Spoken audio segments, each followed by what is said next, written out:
Hi, good morning.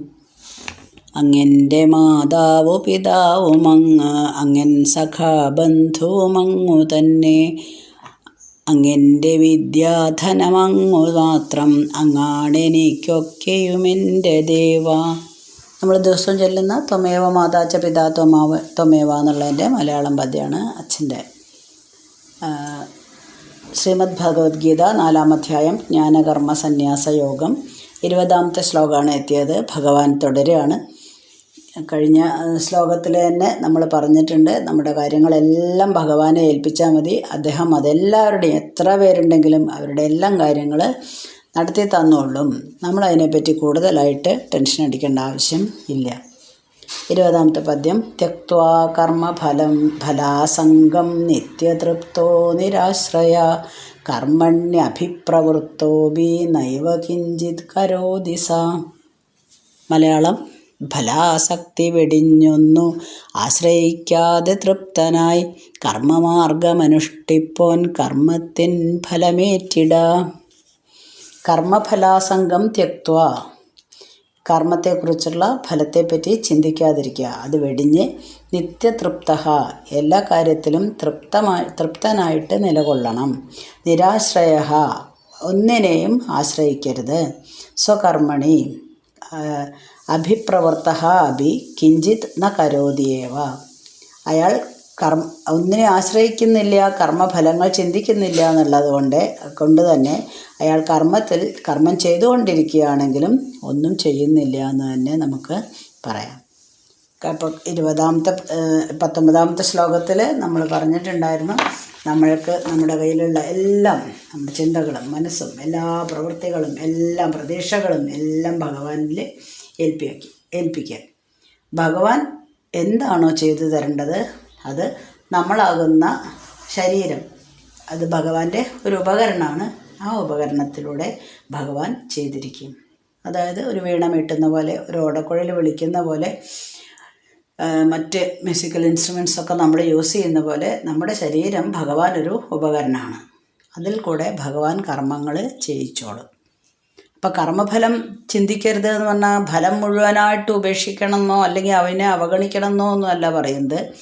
അതിലുള്ള ഫലം എനിക്ക് നല്ലത് വരുത്തും, അങ്ങനെ, അതായത് തൻ്റെ ലാഭത്തിന് വേണ്ടിയിട്ട്, എനിക്ക് എൻ്റെ എന്നുള്ളത് വെടിയാനാണ് പറഞ്ഞത്. മറ്റുള്ളവർക്ക് വേണ്ടിയിട്ട് നമുക്ക് കർമ്മം ചെയ്യാം. അപ്പം നമ്മൾക്ക് എനിക്ക് സ്വന്തമായിട്ട് ഒരു കർമ്മഫലമോ ഇത് ചെയ്താൽ എനിക്കത് കിട്ടും, അങ്ങനെയുള്ള ചിന്ത വിടണം.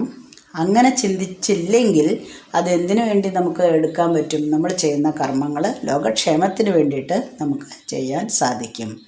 ഇനി നിത്യതൃപ്ത, എന്ത് കാര്യത്തിലും തൃപ്തി വേണം. ചിലർക്ക് എല്ലാ കാര്യത്തിലും തൃപ്തിയാലേ, മറ്റു ചിലർക്ക് അങ്ങനെയല്ലേ, എത്ര കിട്ടിയാലും പോരാ, എന്ത് ചെയ്താലും പോരാ, തൃപ്തി വരികയില്ല. അപ്പോൾ ആഗ്രഹം വരുമ്പോഴാണ് നമുക്ക് ഈ കർമ്മത്തിൽ ആസക്തി ഉണ്ടാവുക. ആത്മാവെന്തെന്ന് അറിഞ്ഞ് അതിലേക്ക് എത്തിക്കഴിഞ്ഞാൽ ജ്ഞാനിക്ക് പിന്നെ ആഗ്രഹങ്ങളുണ്ടാവില്ല. അയാൾ പൂർണ്ണനാണ്. അപ്പോൾ അപൂർണതാ ബോധവുമില്ല, പരിപൂർണ തൃപ്തനാണ്. എന്ത് കാര്യത്തിലും പരിപൂർണ തൃപ്തിയാണ്. അപ്പോൾ ഫലത്തിൽ യാതൊരു ആസക്തിയുമില്ലാതെ കർമ്മങ്ങൾ ചെയ്യാനായിട്ട് സാധിക്കും. ഇങ്ങനെ ചെയ്യുന്നവരാണ് പണ്ഡിതന്മാർ എന്ന് നമ്മൾ പറയുന്നത്. അപ്പോൾ സ്ഥിതപ്രജ്ഞൻ്റെ കർമ്മം എങ്ങനെയുള്ളതായിരിക്കണം എന്നുള്ളതിൻ്റെ ഒരു വിശദീകരണമാണ് ഈ പദ്യത്തിൽ കൂടെ നമുക്ക് തരുന്നത്. 20-ാമത്തെ ശ്ലോകത്തിൽ കൂടെ തരുന്നത്, കർമ്മഫലത്തോടുള്ള ആസക്തി വെടിയണം, ലോകത്തിൻ്റെ നന്മയ്ക്ക് വേണ്ടിയിട്ട് പ്രവർത്തിക്കണം. അങ്ങനെ പ്രവർത്തിക്കുമ്പോൾ നമുക്കൊരു ആനന്ദം ലഭിക്കുന്നു. നമ്മുടെ നേട്ടത്തിന് വേണ്ടി പ്രവർത്തിച്ചിട്ട് അതിനൊരു ലാഭം കിട്ടുകയാണെങ്കിലും നമുക്കൊരാനന്ദം വരും കേട്ടോ. രണ്ട് തരത്തിലുള്ള ആനന്ദമാണെന്ന് മാത്രമേ ഉള്ളൂ വ്യത്യാസം. നമ്മൾക്ക് കൊതിക്കുന്നു, നമ്മൾ ആഗ്രഹിക്കുന്നു, അതിനൊരു നല്ല ഫലം കിട്ടുന്നു, അതും ആഗ്രഹം തന്നെയാണ്. പക്ഷേ അത് കുറച്ച് സമയം മാത്രമേ നിലനിൽക്കുള്ളൂ. ഇങ്ങനെ ഫലാസക്തി വെടിഞ്ഞിട്ട് നമുക്ക് കിട്ടുന്ന പരമാനന്ദം വളരെ വലുതാണ്. അത് എത്രയോ കാലം എന്നും തന്നെ നിലനിൽക്കുന്നതാണ്. അപ്പോൾ നമ്മൾക്ക് എന്താണ്, കൂടുതൽ അതിലേക്ക് അടുക്കാനായിട്ട് ഒരു തോന്നലുണ്ടാവും, ഇങ്ങനെയാണ് ചെയ്യേണ്ടത് ഞാൻ. കാരണം പരമാനന്ദമാണ് അവിടെ, വേറെ ഒരു സുഖമില്ല, ദുഃഖമില്ല, ഒന്നുമില്ല. നിത്യതൃപ്തനാണ്. എന്താണ് കാരണം? ഞാനല്ലല്ലോ ചെയ്യുന്നത്, ഈ കാര്യങ്ങളൊന്നും തന്നെ ഞാൻ ചെയ്യുന്നതല്ല, ഭഗവാൻ എന്നെക്കൊണ്ട്, ഞാനാകുന്ന ശരീരം കൊണ്ട് ചെയ്യിക്കുന്നതാണ്. അപ്പോൾ അങ്ങനെ ചിന്തിച്ചു കഴിഞ്ഞാൽ ഒരു കാര്യത്തിലും അതൃപ്തിയില്ല, തൃപ്തി തന്നെ കിട്ടും. ഇനി നിരാശ്രയ, ഒന്നിനെ ആശ്രയിക്കുന്നില്ല, ഒന്നിനെ ആശ്രയിക്കേണ്ടതില്ല ജ്ഞാനിക്ക്. കാരണം അയാളുടെ സന്തോഷത്തിന് ഇതൊന്നും ആവശ്യമില്ല. എന്തിനെങ്കിലും നമ്മൾ എപ്പോഴും നമ്മൾ ഡിപ്പെൻഡിങ് ആണല്ലേ, എല്ലാ കാര്യങ്ങൾക്കും നമ്മൾ മറ്റുള്ളവരെ ആശ്രയിച്ചാണ് ജീവിക്കുന്നത്. ഇവിടെ ആഗ്രഹങ്ങളില്ല കൊണ്ട് കർമ്മത്തിൻ്റെ ഫലത്തെപ്പറ്റി ചിന്തിക്കുന്നില്ല. ഫലം വേണ്ട, കൂലി വേണ്ട, ഞാൻ കർമ്മം ചെയ്യുന്നു. ആ കർമ്മം ചെയ്യുന്നത് ഭഗവാന് വേണ്ടിയിട്ടാണ് ഞാൻ ചെയ്യുന്നത്, അതെനിക്ക് തൃപ്തി നൽകുന്നു. അപ്പോൾ ഭഗവാന്റെ ഒരു നിയോഗം കൊണ്ടാണ് ഞാൻ ഈ കർമ്മങ്ങളെല്ലാം ചെയ്യുന്നത് എന്നുള്ളതിനെ കൊണ്ട് ആരെയും ഡിപ്പെൻഡ് ചെയ്യേണ്ട ആവശ്യമില്ല, ഒന്നിനെയും ആശ്രയിക്കേണ്ട കാര്യം ഇല്ല. ഈ കർമ്മത്തിൻ്റെ ഫലത്തിൽ നമ്മൾ ആഗ്രഹം പ്രകടിപ്പിച്ചു കഴിഞ്ഞാൽ മറ്റുള്ള ഭൗതിക വസ്തുക്കളിലൊക്കെ ആശ്രിതത്വം വന്നു കഴിഞ്ഞാൽ നമുക്കൊരിക്കലും തൃപ്തിയല്ല കിട്ടുക, അതൃപ്തിയാണ് കിട്ടുക. അതൊക്കെ നമ്മുടെ ജീവനെ ബാധിക്കുന്നതാണ്. പക്ഷേ ജീവാത്മാവ് പരമാത്മാവ് എന്നുള്ളതെല്ലാം അറിഞ്ഞു കഴിഞ്ഞാൽ, എന്താണെന്ന് അറിഞ്ഞു കഴിഞ്ഞാൽ പിന്നെ നമുക്ക് ദുഃഖങ്ങളും ദുരിതങ്ങളും ഒന്നും ഉണ്ടാവില്ല, എല്ലാം ഒരേപോലെ തന്നെ ഇരിക്കും. അതായത് നമ്മൾ കഴിഞ്ഞ ദിവസം പറഞ്ഞ പോലെ സൂര്യനെ നമ്മളൊരു പാത്രത്തിലെ വെള്ളത്തിൽ നിഴൽ കാണുന്നു, ആ വെള്ളം ഒഴിച്ചു കളഞ്ഞാൽ പിന്നെ അവിടെ സൂര്യനെ കാണുന്നില്ല. സൂര്യന് സത്യത്തിലൊന്നും സംഭവിക്കുന്നുമില്ല, സൂര്യൻ അവിടെ നിന്ന് മറയുന്നുമില്ല. അതുപോലെ അപ്പോൾ ചിലപ്പോൾ നമുക്ക് എപ്പോഴും, നമ്മളൊക്കെ ലൗകികരായിട്ട് ജീവിക്കുന്നതുകൊണ്ട് നമുക്ക് എപ്പോഴും മറ്റുള്ളവരുടെ ഒരു സാന്നിധ്യം, ആശ്രയം അല്ലേ, മറ്റുള്ളവരുടെ ഒരു ആശ്രയം എപ്പോഴും വേണമെന്ന് നമുക്ക് തോന്നും അല്ലേ. നമ്മുടെ ഇഷ്ടപ്പെട്ടവർ, നമ്മുടെ അമ്മ, അച്ഛൻ, ബന്ധുക്കൾ, ഏട്ടൻ, അനിയൻ, എല്ലാവരും, അവരുടെ മക്കൾ, അങ്ങനെ എല്ലാവരും എപ്പോഴും നമ്മുടെ കൂടെ വേണമെന്നാണ് നമ്മുടെയൊക്കെ ആഗ്രഹം. അപ്പോൾ നമുക്ക് അത് കിട്ടുന്നില്ലെങ്കിൽ എന്തായി, ചെറിയൊരു അസ്വസ്ഥത തോന്നാൻ തുടങ്ങും. അപ്പോൾ ഒരു ഒറ്റപ്പെടലാവുമ്പോൾ എന്ത് ചെയ്യും, നമ്മൾ എന്തിനെങ്കിലും, നമുക്കിഷ്ടം വേണം, നമുക്ക് എന്തിനെങ്കിലും പിടിച്ചു നിൽക്കാൻ എന്തെങ്കിലും വേണം. അപ്പം നമ്മൾ എന്ത് ചെയ്യും, മറ്റുള്ള എന്തിനെങ്കിലും ആശ്രയിക്കാൻ വേണ്ടിയിട്ട് നോക്കും. കാരണം നിരാശ്രയരായിട്ടില്ല, നമ്മൾ ലൗകിക ലോകത്തിലാണ് ജീവിക്കുന്നത്. അപ്പം നമ്മളുടെ ഭയങ്കര മനസ്സിന് വിഷമം, പണ്ട് ഞാൻ പറഞ്ഞ പോലെ എന്താണെന്ന് മനസ്സിലാവില്ല, ഒരു അസ്വസ്ഥത. അപ്പോൾ നമ്മൾ എന്ത് ചെയ്യും, അത് ഓവർകം ചെയ്യാൻ വേണ്ടിയിട്ട് എന്തിലെങ്കിലും നമ്മളുടെ ശ്രദ്ധ കേന്ദ്രീകരിക്കും. ചിലപ്പോൾ പാട്ട് കേൾക്കലായിരിക്കും, ചിലപ്പോൾ വായിക്കലായിരിക്കും, പുസ്തകങ്ങൾ ധാരാളം വായിക്കലായിരിക്കും, പെട്ടെന്നായിരിക്കും ചിലപ്പോൾ തിരിയാട്ടോ. അതേപോലെ ടി വി കണ്ട സമയം ഫുൾ ടൈം ടി വി വയ്ക്കുക, അത് കണ്ടുകൊണ്ടേയിരിക്കുക, ഓരോ ചാനൽ മാറ്റിയിരിക്കുക. ഇതൊന്നും അല്ലെങ്കിൽ ഇപ്പോൾ നമുക്ക് ഏറ്റവും വലിയ ഉപകരണം നമ്മുടെ കയ്യിൽ തന്നെ ഉണ്ട്. എന്താണ്? മൊബൈൽ ഫോണുണ്ട്. രാവിലെ മുതൽ രാത്രി വരെ നോക്കിയാലും തീരില്ല. ഫേസ്ബുക്ക് നോക്കുന്നു, യൂട്യൂബ് നോക്കുന്നു, റീൽസ് നോക്കുന്നു, വെറുതെ ആവശ്യമില്ലാത്ത അഭിപ്രായങ്ങൾ മുഴുവൻ നമ്മുടെ തലയിലേറ്റുന്നു. ഓരോന്നിനെ പറ്റിയിട്ടും ഓരോരുത്തർ എത്ര അഭിപ്രായം പറഞ്ഞിട്ടുണ്ട്. പിന്നെ അതിൻ്റെ ഇടയിൽ കൂടെ നമ്മുടെ സ്റ്റാറ്റസ് മാറ്റുകയാണെങ്കിൽ, പ്രൊഫൈലൊക്കെ മാറ്റുകയാണെങ്കിൽ അതിനെപ്പറ്റി മറ്റുള്ളവർ എന്നെപ്പറ്റി എന്ത് പറയുന്നു, എപ്പോഴും നമുക്കൊരു ആകാംക്ഷയാണ് അല്ലേ, എന്ത് പറയുന്നു എന്ന്. അപ്പോൾ എല്ലാവരും ജീവിക്കുന്നത് തന്നെ അതിന് വേണ്ടിയിട്ടാണ്, അഭിനന്ദനങ്ങൾ അനുഭവിക്കാൻ വേണ്ടിയിട്ടാണ്. അത് കിട്ടിയില്ലെങ്കിൽ നമുക്കും എന്തോ പോലെ തോന്നും. ഇതൊക്കെ ലൗകികൻ്റെ ലക്ഷണങ്ങളാട്ടോ പറയുന്നത്. അപ്പം നിരാശ്രയനായിട്ട് ജീവിക്കാൻ പറ്റില്ല, എന്തിനെങ്കിലും ആശ്രയിച്ച് മാത്രമേ ജീവിക്കാൻ പറ്റുള്ളൂ. പക്ഷേ ഈ പുസ്തകത്തിലേക്ക് പോയാലും ടി വിയിലേക്ക് പോയാലും മറ്റെന്ത് കാര്യത്തിലാണെങ്കിലും ആ അസ്വസ്ഥതയിൽ നിന്ന് മോചനം കിട്ടാനാണ് നമ്മൾ ഇതിനെയൊക്കെ ആശ്രയിച്ചത് എങ്കിലും എന്ത് സംഭവിക്കണോ, അത് കുറച്ച് കാലം കഴിഞ്ഞു കണ്ണ് പറ്റുന്നില്ല നോക്കിയിട്ട് എന്തു ചെയ്യും, പിന്നെ ടി വി കണ്ടിട്ട് എന്തു ചെയ്യും, വാട്സാപ്പ് നോക്കിയിട്ട് എന്തു ചെയ്യും, വായിക്കാൻ പറ്റുന്നില്ലെങ്കിൽ. അതേപോലെ തന്നെ പുസ്തകം വായിക്കാൻ പറ്റുന്നില്ല. ഓരോരോ കാര്യങ്ങളും അങ്ങനെയാണ്. അപ്പോൾ നമ്മുടെ ശരീര അവയവങ്ങളൊക്കെ മെല്ലെ മെല്ലെ തളരുമ്പോൾ, പ്രത്യേകിച്ച് വയസ്സാവുമ്പോൾ തളരുമ്പോൾ ഇതെല്ലാം നിൽക്കും. അപ്പോൾ വീണ്ടും എന്ത് വന്നു, അസ്വസ്ഥത വന്നു. അതായത് ഭൗതിക ലോകത്തിൽ ഇത് ശാശ്വതമാണ് എന്ന് പറയുന്ന ഒന്നും തന്നെ ഇല്ല. അത് നമ്മൾ തിരിച്ചറിയണം. ഇഷ്ടപ്പെട്ടവരുടെ സാന്നിധ്യം ഇന്നലെ വരെ ഇഷ്ടമായിരുന്നു, പക്ഷെ പെട്ടെന്ന് ഒരു ദിവസം നമുക്ക് അവരോട് വെറുപ്പ് തോന്നുന്നു. എന്താ അവരെന്നെ ശ്രദ്ധിക്കുന്നില്ല, അല്ലെങ്കിൽ എന്നെ മൈൻഡ് ചെയ്യുന്നില്ല, അല്ലെങ്കിൽ അവൻ അങ്ങനെ ചെയ്തല്ലോ, ഞാൻ ഇത്രയൊക്കെ അവന് വേണ്ടി ചെയ്തിട്ടും അവരിങ്ങനെ ചെയ്തല്ലോ, അങ്ങനെയൊക്കെ ചിന്തിച്ച് കഴിഞ്ഞാൽ വീണ്ടും നമുക്ക് അസ്വാസ്ഥ്യം കൂടി വരും. അപ്പോൾ നമ്മൾ എന്താ ചെയ്യേണ്ടത്, നമ്മെ തന്നെ തിരിച്ചറിയുക. ആരാണ് ഞാൻ തന്നെയാണ് എന്ന് തിരിച്ചറിയുക. ഞാൻ ചെയ്യുന്ന കാര്യങ്ങളൊന്നും ഞാനല്ല ചെയ്യുന്നത്, ഭഗവാനാണ് ചെയ്യുന്നത്. ആരെയും ആശ്രയിക്കാതെ നമ്മൾക്ക് തന്നെ അനുഭവിക്കാൻ സാധിച്ചാൽ സാഹചര്യങ്ങളൊന്നും അവിടെ പ്രശ്നമല്ല. ഏത് സാഹചര്യത്തിലും നമുക്ക് ജീവിക്കാൻ പറ്റും. വലിയ മണിമാളിക താമസിക്കാൻ വലിയ മണിമാളികയും അല്ലെങ്കിൽ അങ്ങനത്തെ വലിയ വീടുകളോ ഒന്നും തന്നെ ആവശ്യമില്ല. കഴിക്കാൻ 3 നേരം മൃഷ്ടാന്ന ഭോജനം ഒന്നും ആവശ്യമില്ല. എവിടെയെങ്കിലും ചുരുണ്ടുകൂടി കടന്നോളും, എങ്ങനെയെങ്കിലും ജീവിച്ചോളും. കാരണം അവിടെയൊക്കെ ഇതിനെപ്പറ്റി ചിന്തിക്കുന്നില്ല. ഞാൻ ചെയ്യുന്നത് എന്താണെന്ന് ചെയ്യിക്കുന്നില്ല, ഭഗവാൻ എന്നെക്കൊണ്ട് ചെയ്യിക്കുന്നതാണെന്ന് മാത്രമാണ് ചിന്തിക്കുന്നത്. അങ്ങനെ ആകുമ്പോൾ നമുക്ക് ഏത് സാഹചര്യത്തോടും പൊരുത്തപ്പെടാനായിട്ട് സാധിക്കും. അങ്ങനെ എത്തിക്കഴിഞ്ഞാൽ അയാൾ കർമ്മങ്ങൾ ചെയ്യുന്നുണ്ടെങ്കിലും നമ്മൾ എന്താ പറയുന്നത്, അയാൾ കർമ്മം ചെയ്യുന്നില്ല. ജ്ഞാനി കർമ്മങ്ങൾ ചെയ്യുന്നുണ്ടെങ്കിലും അവർ ഒന്നും തന്നെ ചെയ്യുന്നില്ല. അതായത് നമ്മളുടെ ഈ പ്രപഞ്ചത്തിൽ നമ്മുടെ വിഷയം സംസാര സാഗരത്തിൽ പ്രവർത്തിക്കുന്നത് മുഴുവനും ശരീരവും മനസ്സും ബുദ്ധിയാണ്, ആത്മാവല്ല. പക്ഷേ ആത്മാവിനെ കൂടാണ്ട് ശരീരത്തിന് പ്രവർത്തിക്കാനും ആവില്ല.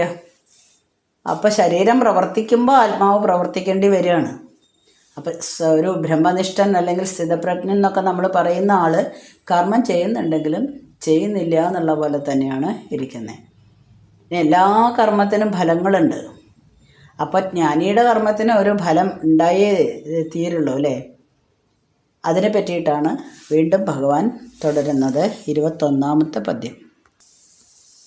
നിരാശീര്യ യഥചിത്താത്മാ നിരാശീഹി യഥചിത്താത്മാ ത്യക്തസർവപരിഗ്രഹ ശാരീരം കേവലം കർമ്മ കുർവന്ന ആപ്നോതി കിൽബിഷം.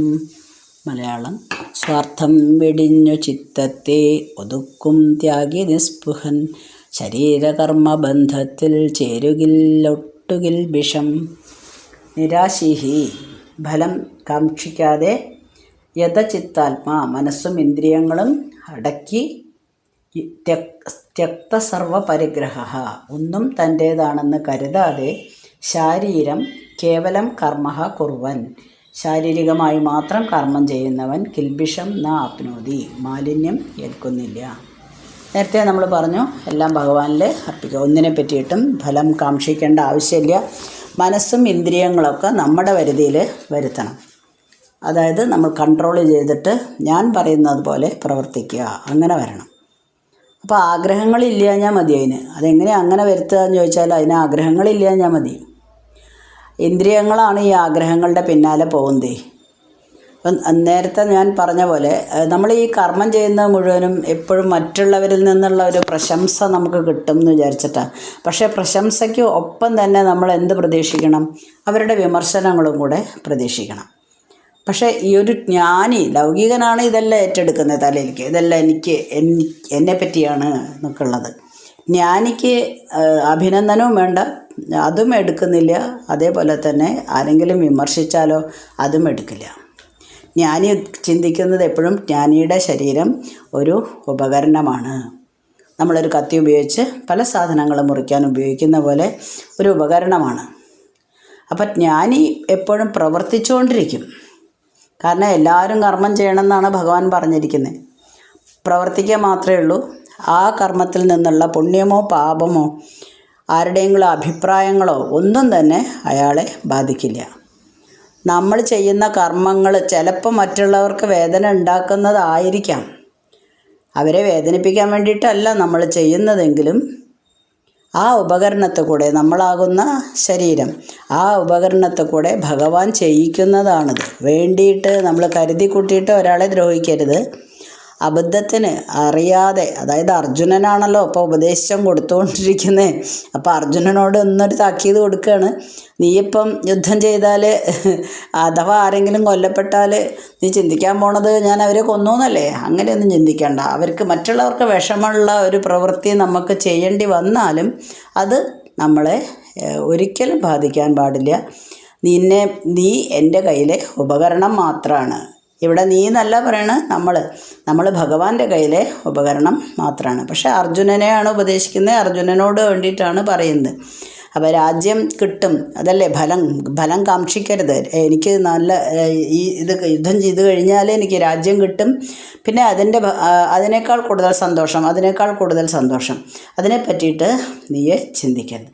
ഇനി നമ്മളൊരു കാര്യം ചെയ്താൽ അയ്യോ ഞാനിപ്പോൾ അയാളെ കൊന്നു, എന്നെപ്പറ്റി മറ്റുള്ളവരെന്ത് ചിന്തിക്കും, അതും വേണ്ട, അതിങ്ങനെയും ചിന്തിക്കണ്ട. മറ്റുള്ളവരുടെ അഭിപ്രായം ഏറ്റെടുക്കേണ്ട പ്രശ്നമേ ഇല്ല. Too many cooks spoil the dish എന്ന് പറയണ മാതിരിയാണ്. കുറേ ആൾക്കാർ പല പല പല അഭിപ്രായങ്ങളും പറയും. നമ്മളൊരു കാര്യം ചെയ്യാൻ പുറപ്പെട്ടാൽ ആൾക്കാരുടെ അഭിപ്രായം കേൾക്കാൻ പോയി കഴിഞ്ഞാൽ ഒരിക്കലും നിൽക്കില്ലല്ലേ. വെറുതെ ഒരു ക്വസ്റ്റ്യൻ ക്ലാസ്സിൽ ഇപ്പോൾ അത് പുതിയൊരു കഴിഞ്ഞ ദിവസം ടി വിയിൽ കണ്ടായിരുന്നു, സ്കൂൾ ടൈം മാറ്റണമെന്നുള്ളത് ഒരു ചിന്ത. അത് കഴിഞ്ഞിട്ട് വെക്കേഷൻ ജൂൺ ജൂലൈയിലേക്ക് മാറ്റണമെന്ന് വേറൊരു ചിന്ത. ഇപ്പോൾ പുതിയതായിട്ട് വന്നത് എങ്ങനെ ഇടണം, ക്ലാസ്സിലെ ബെഞ്ചുകൾ എങ്ങനെ ഇടണം എന്ന് അങ്ങനെ ചിന്തിക്കുകയാണ്. ഇതൊക്കെ അഭിപ്രായത്തിന് വിട്ടുകൊടുത്തു കഴിഞ്ഞാലോ പലതരം അഭിപ്രായമായിരിക്കും വരിക. അപ്പോൾ ഈക്വലോ അല്ലെങ്കിൽ ഒന്ന് കൂടുതലോ ഒന്ന് കുറവോ ഒക്കെ വന്നു കഴിഞ്ഞാൽ എങ്ങനെയാണ് തീരുമാനം എടുക്കുക? അവസാനം നമ്മൾ തന്നെ തീരുമാനിക്കണ്ടേ? അതുപോലെ മറ്റുള്ളവർ എന്തഭിപ്രായം പറയുന്നു എന്നുള്ളത് നീ ചിന്തിക്കേണ്ട യാതൊരു ആവശ്യമില്ല. നിൻ്റെ ശരീരം ഒരു ഉപകരണമാണ്. അപ്പോൾ പാപം കർമ്മങ്ങളാണെങ്കിൽ പുണ്യകർമ്മങ്ങളാണെങ്കിലും അത് നിന്നെ ബാധിക്കാൻ പാടില്ല അർജുന. അത് തീർച്ചയാക്കി കൊടുക്കുകയാണ് ഭഗവാൻ.